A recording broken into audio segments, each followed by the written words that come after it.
Nagawa po ako ng butterscotch po yung ginagawa ko. Ayan po. Maglalagay po ako ng asukal, was sugar or brown sugar. Pwede po yan. Gamitin sa butterscotch. Kali 700 grams lang po yung sugar niya. Yan, isang condense po yan.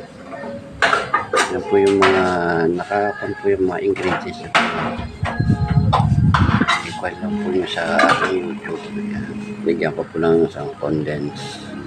Isang buong condense po yan. Aking nilagay. Yan.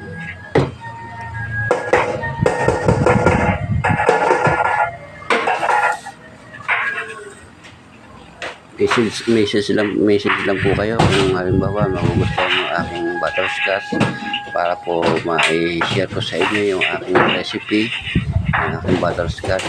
Kung magugustuhan nyo, yan po, nilalagay po ko ng itlog dyan.